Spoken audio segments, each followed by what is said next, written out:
And welcome back to a video about the Rally laser display. Today we're going to tear down the lasers and check to see if they work.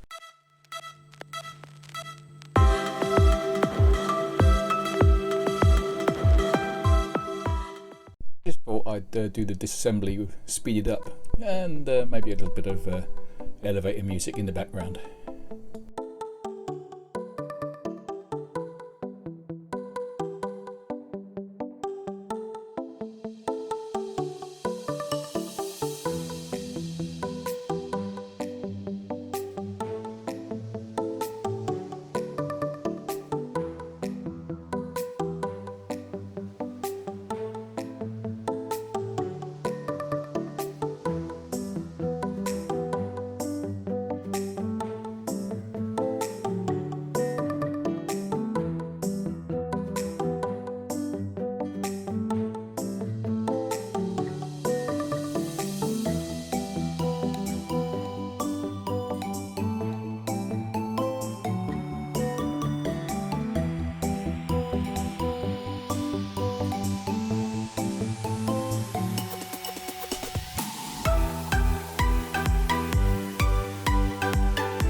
I've got the laser rigged up here. There's the laser, there's its control module. I've got 12 volts coming into here. Got the current limit set to, I shall move that a bit. Let's set it up to about an amp. So the current limit on an amp is currently drawing about 90 milliamps. I've got a resistor pack on here, so I didn't want to short this one out to know what it's doing. But if it's lower than about a volt here between these two pins, then the laser appears to be off, and let it go above a volt and up it comes. And it's drawing about 300 milliamps at 12 volts, so it's pulling about 3.5 watts. Try not to look too much at it, but you can see, I think it shows up on the camera, but it is a lovely blue colour. I forgot to record the disassembly of the red laser module. This is two modules going into a prism, and as you can see it's about the same as last time. A low value resistor or a short turns it off, and an open circuit lights it up, and it's a lovely red colour. This is the mains power supply for the green laser. Now make a note, its control signal plugs into the back connector on here. Will it come out? Yep. So that's that disconnected. I'm going to be a bit crude with the mains power side, because that's just wired down here onto the back of the switch. So I'm just going to cut through that, so that gets that off. Might have to remember that there are two live bits to stick your finger on down here, so I think you pop on the screen, get rid of that. Let's I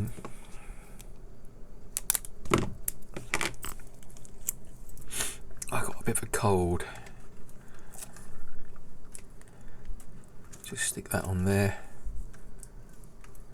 Hopefully it's not going to pull off, it will just stay there. A bit of Captain tape just in case I turn the mains on. Right, so we need to unscrew that. Let's turn it over.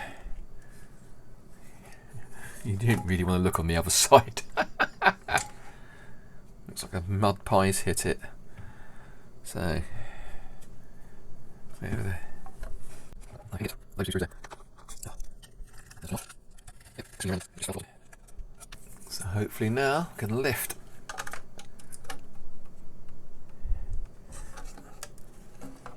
this messy bit away.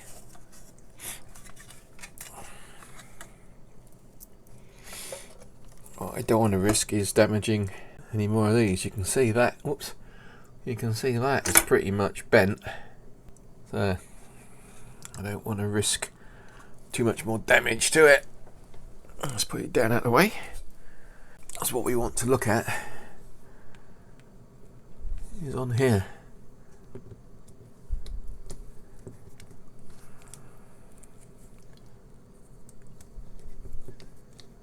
I think for a start we'll remove this lump off the laser.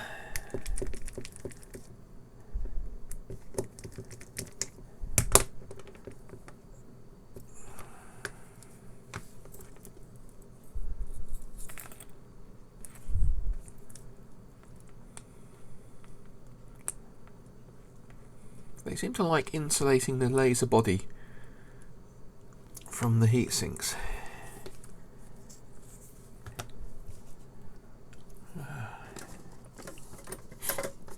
Pair of pliers.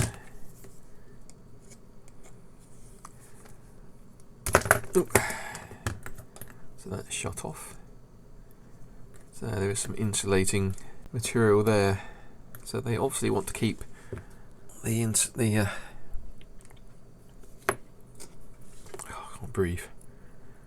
They want to keep the laser body off of the earthed plate for some reason. Not sure why, but this is, it's a bit yucky on the front. Oh, let's put that safely where the green laser should live.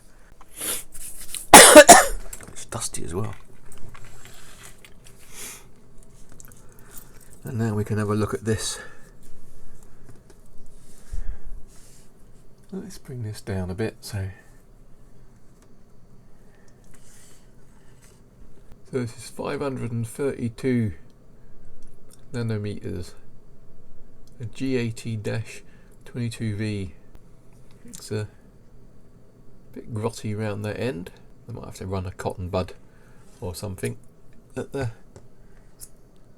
fan still spins, and you can see when it spins. You know, there's not a lot of body to it. And then looking at this side, what do we think we've got? Mains in.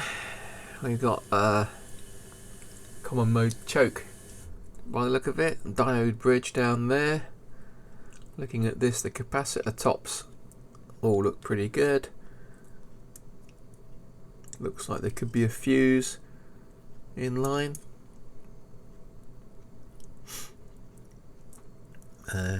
Transformer, not sure what happens over here, what that connector would be for.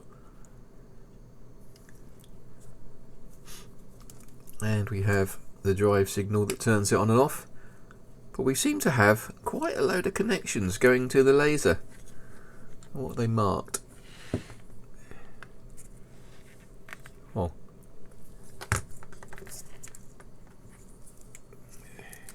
One is marked fan, and then we have a TS and an RT, and then this yellow and black one which is GLO, and that one that's going in that's marked GM.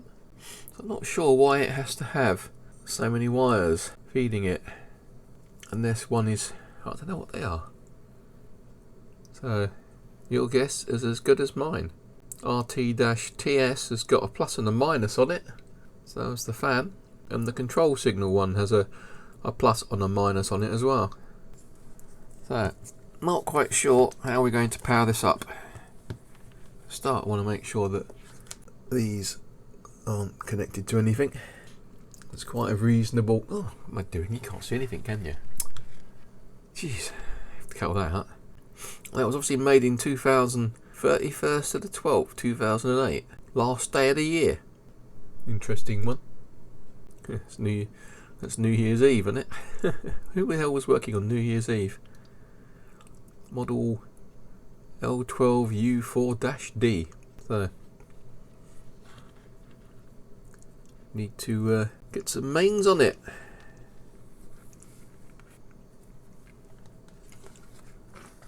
So, Right, as you can see, we have mains coming in here, live and neutral. So I've made neutral black, live as red. Into here they have the connection to the fan. We have some temperature control. We have the laser power, and we have the laser control signal, the on off. Right, if it's like the last ones, when I turn the mains on, it should light up. Let's put the power on. There's the switches. I've got the power coming through a variac, so it's set at about 220 volts at the moment. Turn the variac on, and then the last switch is on here, and that will put power on to the board. Power on, nothing. No green light, nothing. I've got a probe, or voltmeter, on this plug here, which is a voltage supply. It's the same supply that goes to the fan, but the fan is switched, and I haven't bothered to put it up on the screen, but currently there is 0.003 millivolts DC on there, so about 3 microvolts. Something here's not working, so we're going to have to look into the main side, this side of it, and see how it works.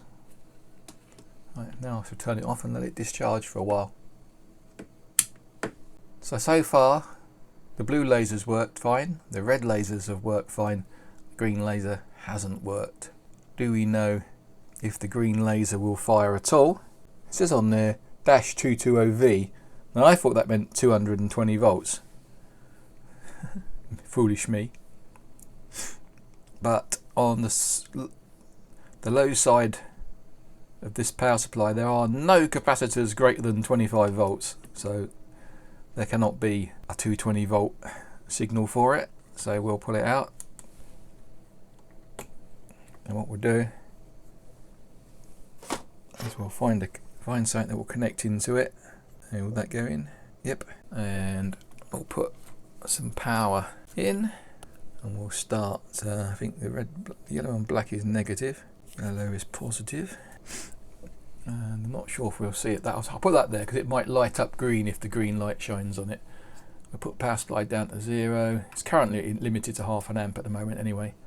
Output is on. We'll go up to 1 volt, 2 volts, and so at 2 volts the laser is turned on, and it's drawing 431 milliamps. So I won't run anything wrong, but tick in the box. Green laser does in fact light. Power supply dead, laser okay. And as I want to use the fan and everything else, I'll have a go at rebuilding this. Why? The green laser is mains powered, and the red and the blue are powered from modules running off 12 volts. I don't know. Maybe they'd overstressed their 12 volt power supply, and so the green had to have a separate power supply, and to be separate they might as well have bought a mains power supply unit for it. We'll have to find out. We'll have to find out what the RT and the TS is, but we'll come to that at a later date. Hopefully this board might have discharged by now, so we'll unplug the mains. Right, I thought we'd have a look at the power supply, and the chip down there is a VIP ER22A PWM power supply chip, and pin 1 is there. Now what you can't see on that drawing up above is the connections for the chip. This side 5, 6, 7 and 8 are all the drain. I think 1 and 2 are the source, 3 is the feedback, and 4 is VDD. Now this chip has a strange way of starting up. A lot of chips you'll see like this, and if I move my mouse over to here you might be able to see it. You may see some chips with a string of resistors, or at least 2 resistors coming down here to VDD, and that trickles current down when power supply isn't running to charge this capacitor up until the VDD gets high enough for the chip to start up. once the chip has started, you've got a feedback winding via D3 that keeps VDD running, and you do not need these resistors anymore.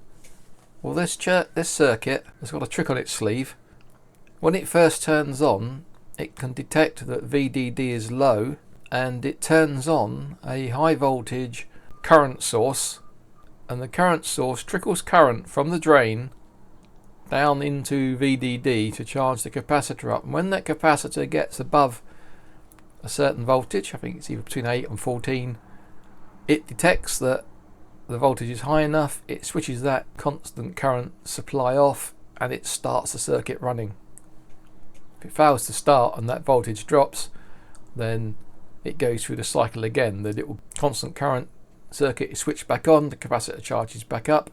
When it gets to the point where it can run, it turns that off and starts running. And if successful, powers back via here. And of course, regulation is controlled by the other side of the circuit, feeding back by turning this LED on in the optocoupler. Is this the same as that? Well, if we look, we've got live over here. So I bring a meter in,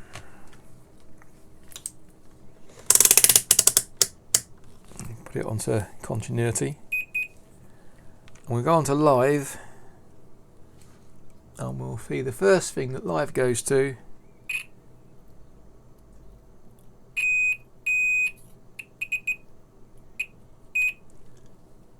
is it goes, before it gets to the fuse here, we have an NTC.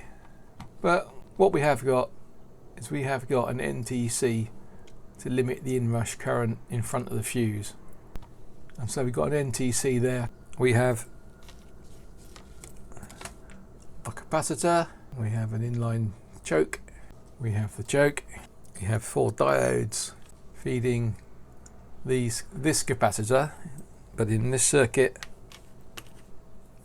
it's those two in parallel, and they are 10 microfarad at 400 volts. And then looking over here, looking at this part, we have 100k, I can't see the value of that capacitor, and the diode, which is that section. The feedback winding is down here. This is the class, is it Y1 or whichever one it is, the safety capacitor between the output ground and neutral. We have the diode, which is D3 on the drawing. But on this board we have a 10 ohm resistor down here between the diode and VDD pin. And C5 is this one, and that is a 47 mic at 50 volts. So there are, 1, 2 changes to that circuit. The other change is down here. There is a 1k resistor there, and that 1k resistor goes to the optocoupler, and it comes from the VDD supply. So where you see the ISO1 connection to VDD, there's an additional 10 ohm resistor in it. I've had a buzz round. All the diodes are okay, all the connections between live and neutral to the diode pack is fine, everything seems okay. The only one that's a bit weird is looking across ISO1, so VDD to feedback. So if I go across that thing, the device, 28 ohms that way.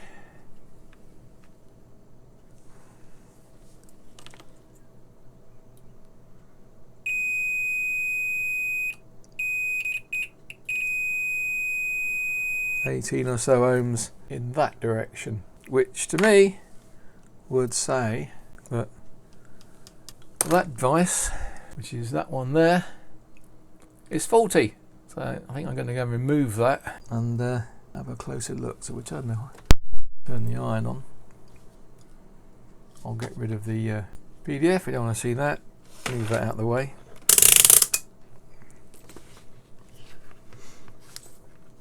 And need a solder sucker. Get the solder sucker in, it's probably full of grotty solder. So I want a trusty reel of 60/40. Oh, my tea's getting cold. Got a slug of tea.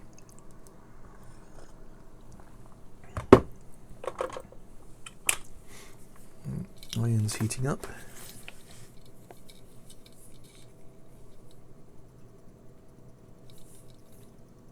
Some leaded solder on the joints.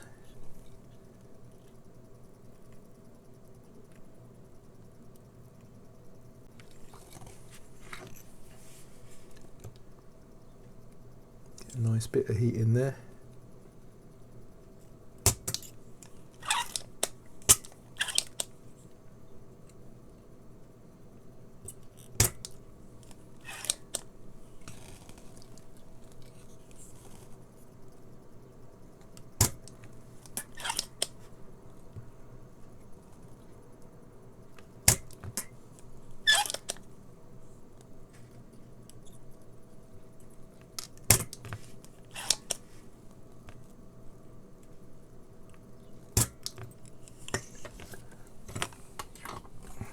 Oh, it fell off.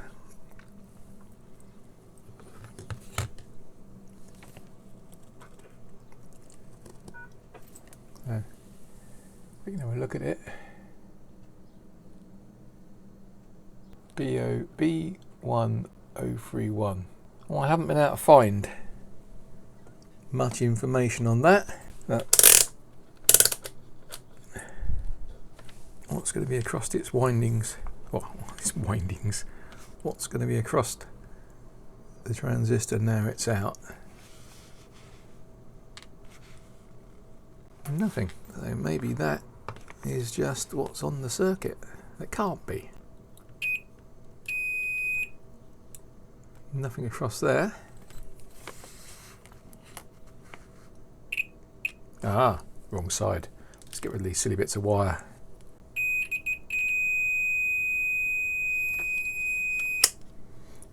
.22 ohms that way.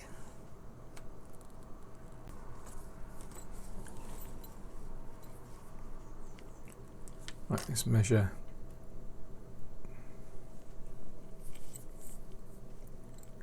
Got crop clips suffering from old age.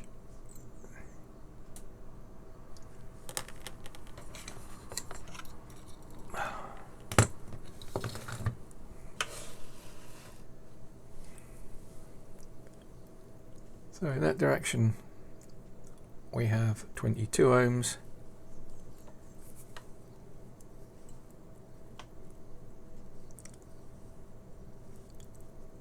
Turn it round.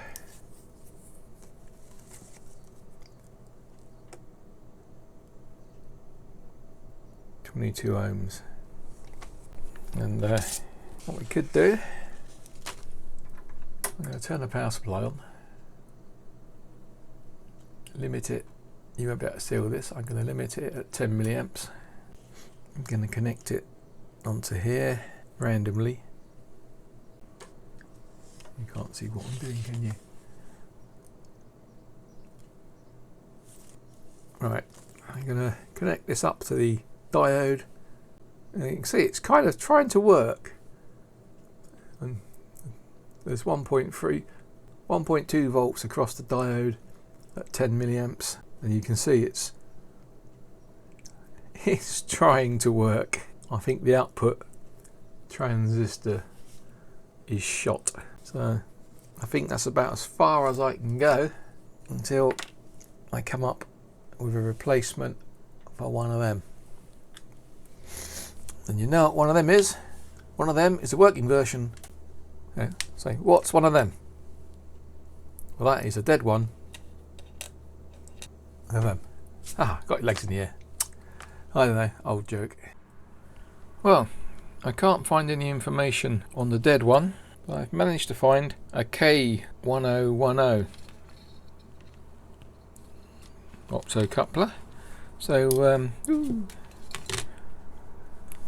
only test I can prove is that the LED is the same way around on the same pins, and it is. So we'll fit it and hang the expense if it goes bang. It's a problem with some of these chips, you can't find data sheets on them. It'd be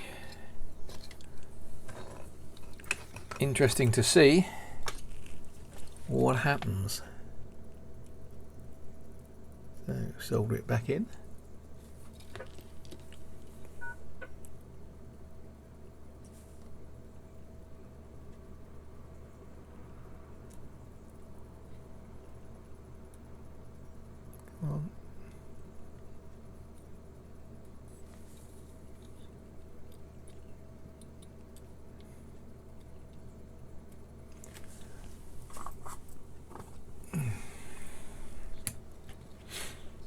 Right, so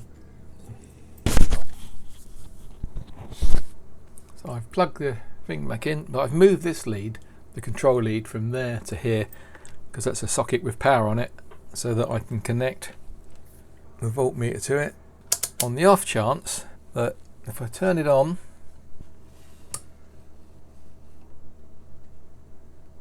it won't go bang and we might see some voltage. So variac on.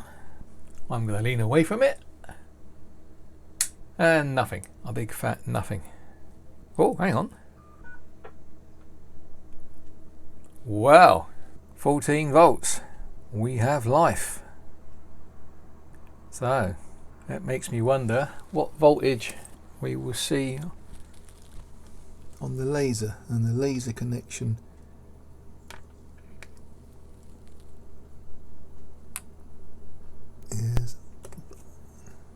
Now you won't see this because it's going to be on my bench meter, but I'll tell you what it says once I get a connection on. 3.7 volts, which is close to what I would expect from that laser turning on at about 2 volts. Well, that looks like I've got a working power supply. 14 volts is probably good enough for a 12 volt fan. So that was an easy fix. Just a Duff opto coupler. And better turn the mains off and let it start discharging before I go near it, and I shall fold the legs over.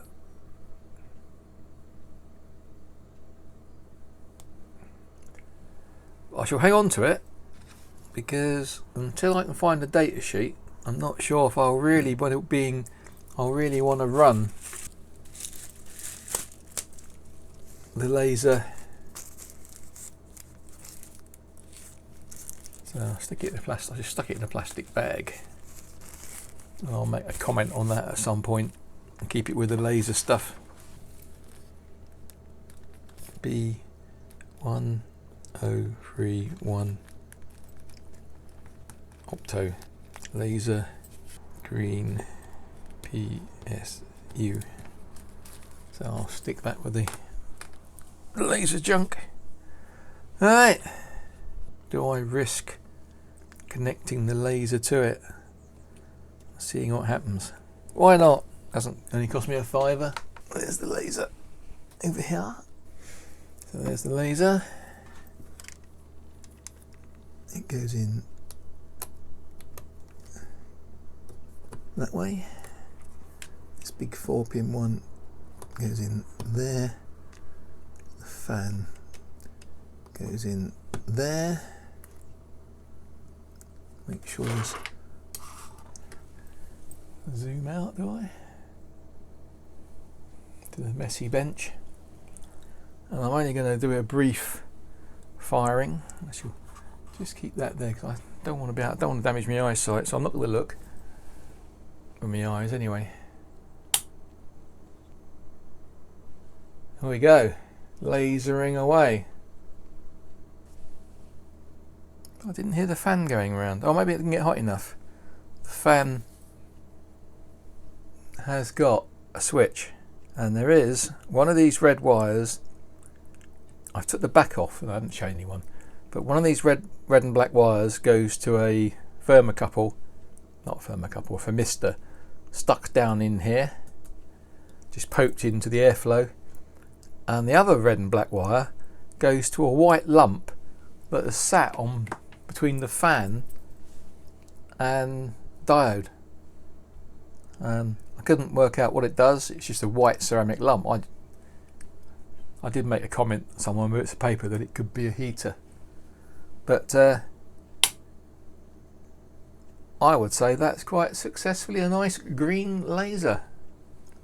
So ticking the box, 3 now working lasers, and I can move on to the mechanical side. So slowly getting there. But that, folks, will be in another video. Well, if you like what you see, hit the subscribe button, click on the like button, hit the notification bell, and I'll catch you on the next one.